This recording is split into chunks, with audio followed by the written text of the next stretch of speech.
merci de cette invitation. Et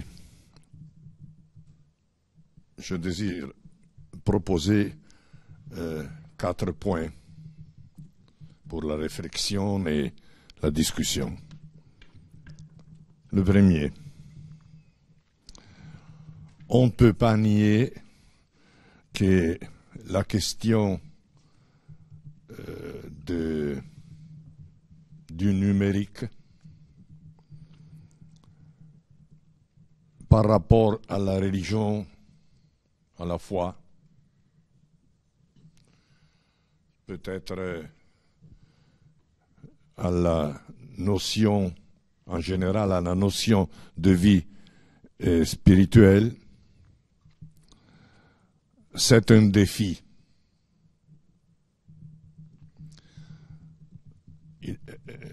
Ce n'est pas tout simplement un progrès de la technique, un développement de la connaissance et de l'application.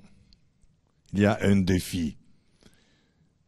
Il y a beaucoup plus de philosophie et de théologie dans les sciences du numérique qu'il soit d'accord à reconnaître, qu'elle soit d'accord à reconnaître. Le défi est ancien, très ancien. Le défi d'être Dieu, le défi de créer. Si on peut créer l'esprit et la vie, pratiquement on est Dieu. Parce que traditionnellement, la métaphysique de la religion dit que ça, c'est Dieu. Celui qui a le pouvoir de créer l'esprit et la vie.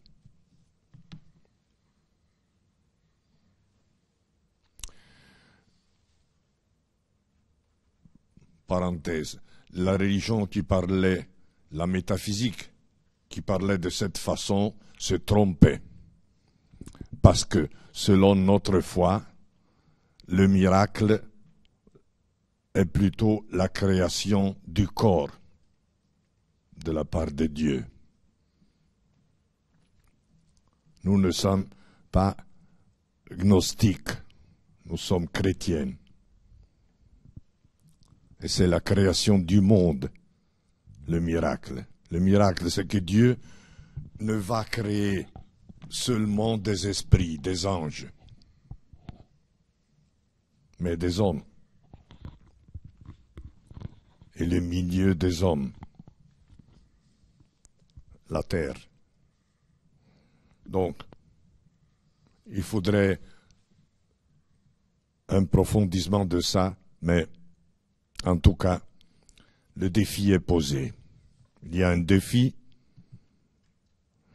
et la justification de ce défi est en partie une justification qui apparaît simple. Le progrès, c'est une tâche nécessaire.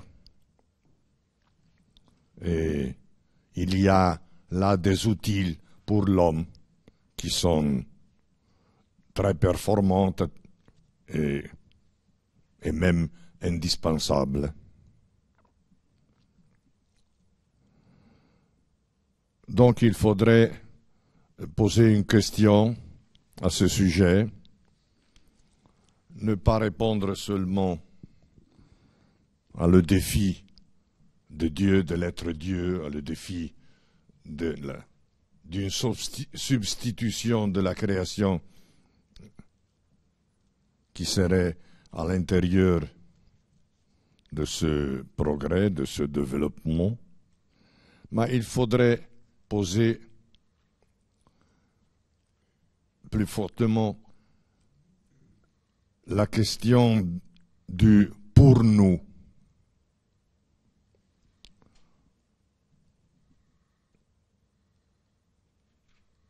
Y a-t-il vraiment une affection pour l'humain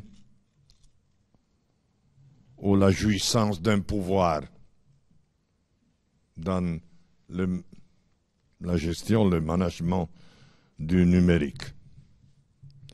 Il faudrait le voir. Et celle-ci n'est pas seulement une tâche du philosophe et du théologien. Les scientifiques même qui s'occupent de ça ont le devoir éthique de montrer, de faire voir, de me faire sentir, de me faire ouïr, de me faire comprendre l'affection qui va commander l'emprise du numérique. Parce qu'il y a sûrement des affections fondamentales qui sont à l'œuvre dans ce processus. Donc, la première question, il faut établir vraiment un dialogue.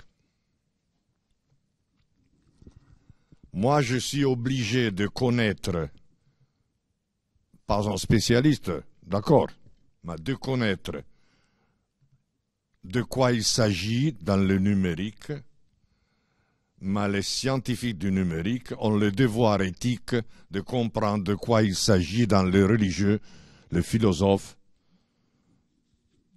et la culture de l'humanisme qui est commun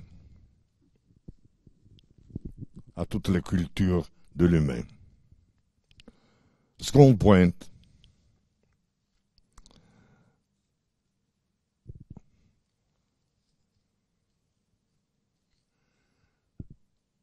en principe, au début, la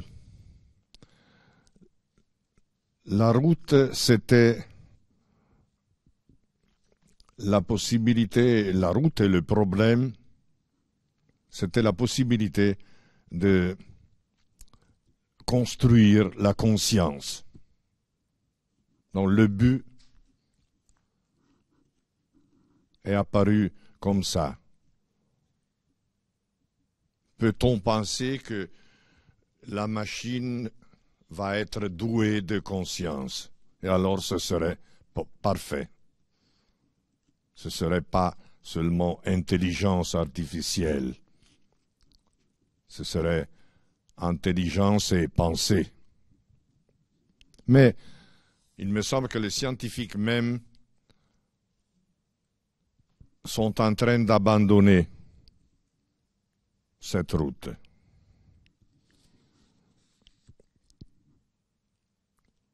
Parce que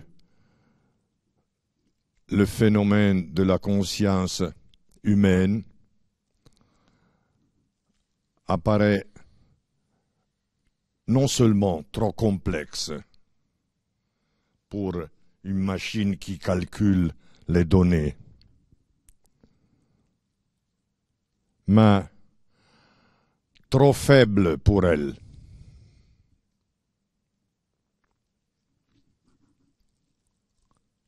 La conscience humaine est capable d'avoir à l'intérieur, d'expérimenter, de penser à l'intérieur la maladie, la souffrance, la perte de la route, les doutes qui appartiennent à l'expérience humaine comme telle, qui ne sont pas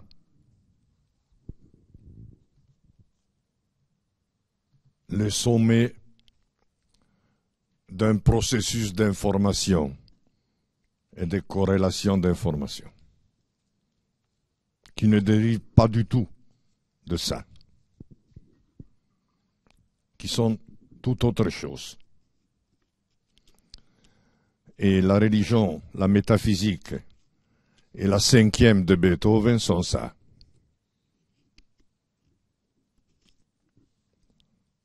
Elles ne dérivent pas d'aucun assemblage d'informations. Mais il faut ajouter La vie aussi, n'est pas réductible à ça. Donc, la conscience, dans la réalité de l'expérience humaine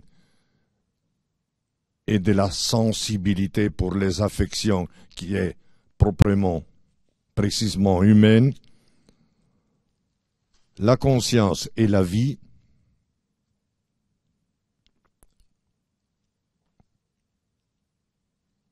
ne sont pas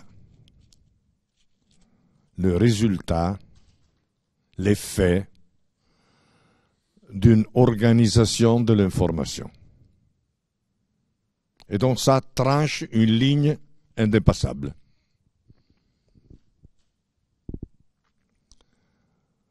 La perfection de l'intelligence qui assemble les informations est une chose, et peut être très puissante, plus puissante que la mienne.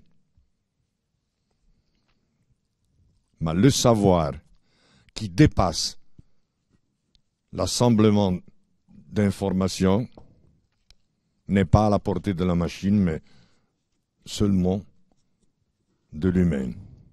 Et la vie aussi. La vie organique aussi, la vie biologique aussi.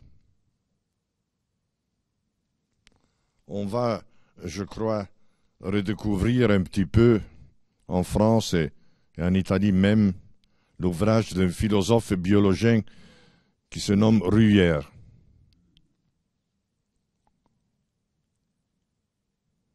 Qui a démontré, à mon avis, sérieusement,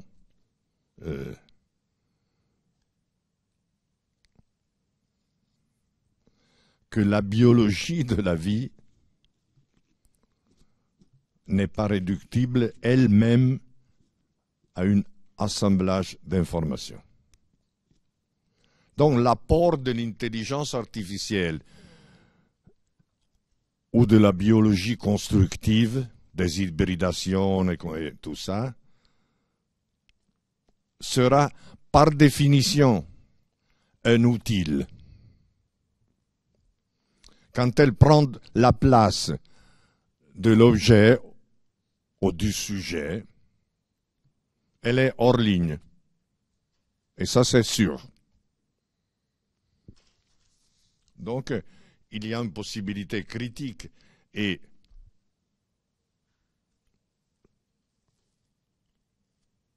de dialogue pour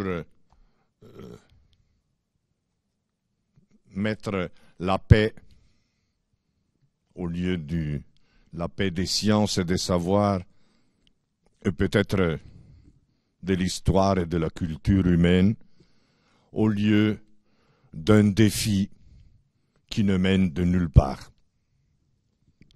Troisième,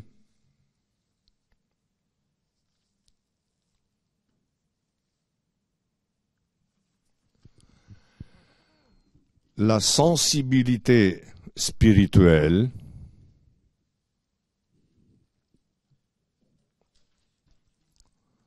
est un donné de conscience, de la conscience humaine, qui appartiennent au domaine de l'esprit, de la réalité spirituelle. Elle n'est pas tout simplement l'effet de notre nature charnelle, de notre corps, de notre corporéité, qui est la thèse plus répandue même en philosophie et en théologie chrétienne. Mais je crois qu'il est possible d'expliquer, de démontrer et de montrer phénoménologiquement qu'il y a une sensibilité spirituelle qui est l'œuvre de l'esprit, capable de résister à la sensibilité du corps,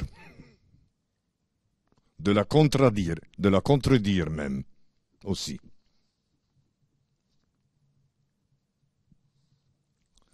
Mais aussi de l'exalter, de la conduire à une transcendance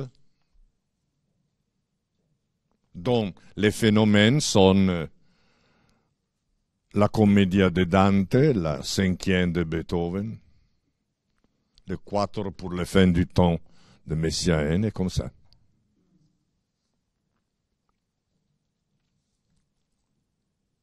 Au lieu des polémiques un peu stériles, un peu inutiles, moi, en philosophe et en théologien, je préférais m'appliquer à cette profondeur. Et même la philosophie de la chair, qui en France a une culture très respectable, je pense à Merleau-Ponty, je pense à Chrétien, je pense... Il y a beaucoup d'auteurs qui nous ont enseigné beaucoup, mais je crois qu'il n'y a pas là la résolution du problème à la hauteur du défi du numérique, qui est un défi qui est porté jusqu'au cœur de la réalité spirituelle.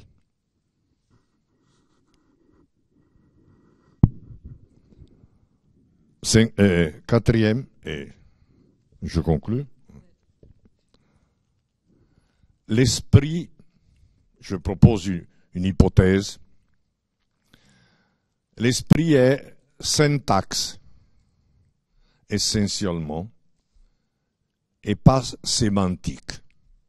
Dans notre culture, même culture chrétienne, va prévaloir le sémantique. L'esprit est connaissance, le concept, l'image, la définition, le tableau. L'esprit est syntaxe. On dit dans la langue courante, en philosophie et théologie, oui, bien sûr, l'esprit est relation. Je dis plus que relation. Relation, pour moi, c'est encore un mot générique. S'il faut approfondir ça, il faut dire syntaxe. L'esprit est ordre des relations, ordre affectif des relations, ordre éthique des relations, ordre de jugement des relations par rapport au sujet de ce que doit être pour être comme il doit.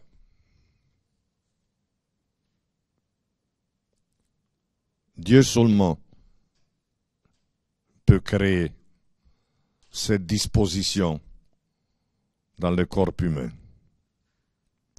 La conscience et la félicité symbolique de connaître ce qu'il doit pour afin que la réalité, le petit chat et moi-même soient comme il doit, comme il faut, comme il est beau qu'il soit, comme il est juste qu'il soit, comme il est vrai qu'il soit. Et c'est pour ça que l'esprit est syntaxe, que dans l'au-delà de Dieu, que nous nommons paradis, que nous nommons vie éternelle, la syntaxe sera notre ressource. Ici, parce que le sémantique sera plus lié à le corps que nous vivons, à la syntaxe, l'esprit, la vie de l'esprit, et la corporéité de l'esprit sera l'effet de la syntaxe de l'esprit, de l'ordre des relations, des justes relations qui correspondent, les relations qui correspondent à la création de Dieu, qui maintenant est cachée. Mais ici, je vous le dis, il y a un défi intéressant, positif, avec les sciences du numérique. Les sciences du numérique, selon moi, risquent de confondre, de mêler, pas justement, la syntaxe avec l'informatique. avec la relation et le calcul des informations. C'est la seule syntaxe qu'ils connaissent. Mais ce serait intéressant un dialogue où on pose la question de la syntaxe comme puissance de l'esprit. Donc c'est intéressant d'étudier la structure d'une syntaxe, d'un ordre des relations qui se prononce au sujet de la justesse et de la justice, de la qualité éthique, de la jouissance symbolique d'un déterminé ordre des choses, d'une déterminée façon de la réalité, d'une déterminée harmonie des rapports. Parce que si on fait ça, alors peut-être le risque est éloigné, le risque que l'informatique adopte le langage de l'ordre que seulement l'homme peut avoir inventé, parce qu'il l'a reçu de Dieu, et le fait signifier et arrive à le faire signifier tout simplement calcul et assemblage des informations. Vous savez, c'est un défi pour moi très intéressant. Merci.